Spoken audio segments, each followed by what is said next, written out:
শেষ জামানায় মদিনা, এই যে আমাদের মদিনা, এর গুরুত্বটা কমে যাবে। এটা আবু দাউদে আছে হাদিসটা।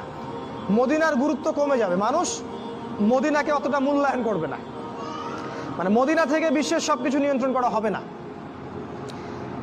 তখন জেরুজালেমের গুরুত্ব বেড়ে যাবে। ওই ইসরায়েল যেটা দখল করে রাখছে ফিলিস্তিনে, ওর গুরুত্ব পৃথিবীতে বেড়ে যাবে। দেখবেন আজকের বিশ্বের সবকিছু ওইখান থেকে নিয়ন্ত্রিত হয়।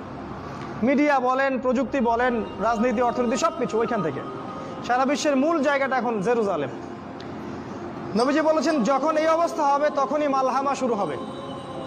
সাহাবীরা বললেন মালহামা কি জিনিস?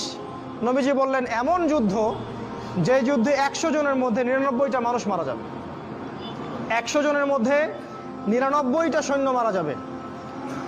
এবং এই যুদ্ধটা হবে ইউফ্রেটিস বা ইরাকের ফোরাত নদীর সোনার পাহাড়কে কেন্দ্র করে। এটা সামনে হতে যাচ্ছে। এবং এই যুদ্ধটা হবে 80টা দেশের মধ্যে। বিশ্বের 80টা দেশ একত্রিত হয়ে যুদ্ধ করবে সামনে। আপনি প্রথম বিশ্বযুদ্ধ দেখেছেন না, দ্বিতীয় বিশ্বযুদ্ধ দেখেছেন, এগুলো এই যুদ্ধের সামনে কিছুই না। এটা হবে পারমাণবিক যুদ্ধ, সামনে হতে যাচ্ছে।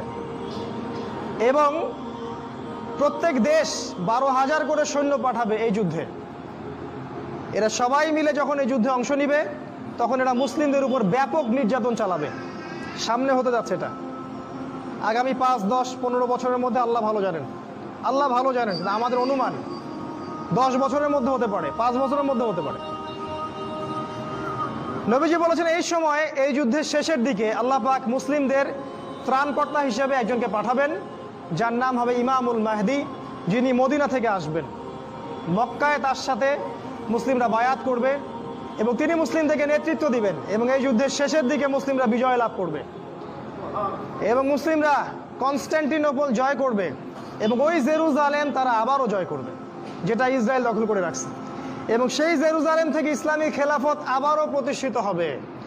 নবীজি বলেছেন একটা কাঁচা বাড়ি, একটা পাকা বাড়ি বাদ থাকবে না যেখানে ইসলামের কালিমা চলে যাবে না। পৃথিবীর জনসংখ্যা কমে আসবে। এখন 800 কোটি দেখছেন, সামনে হয়ে যাবে দেখবেন 200 কোটি, 100 কোটি। 1 ভাগ মানুষ মহামারীতে মারা যাবে, হাদিসে এসেছে। 1 ভাগ মানুষ দুর্ভিক্ষে মারা যাবে, আর 1 ভাগ মানুষ এই মালহামায় মারা যাবে। অল্প কিছু মানুষ বেঁচে থাকবে। মুহূর্তে একটা দেশ ধ্বংস হয়ে যাবে যখন পারমাণবিক যুদ্ধ শুরু হবে। আমরা তো এখনো স্বপ্ন দেখছি 2050, 60, 3000 বছরে, তাই না? দেখেন সামনে কি হয়, অপেক্ষা করতে থাকেন। এরপর খেলাফা কায়েম হবে এবং এই খেলাফতটাকে প্রতিবন্ধকতা সৃষ্টি করবে ইহুদিরা। ইহুদিদের নেতা হিসেবে বের হবে দাজ্জাল এবং এই দাজ্জাল ইহুদিদেরকে নিয়ে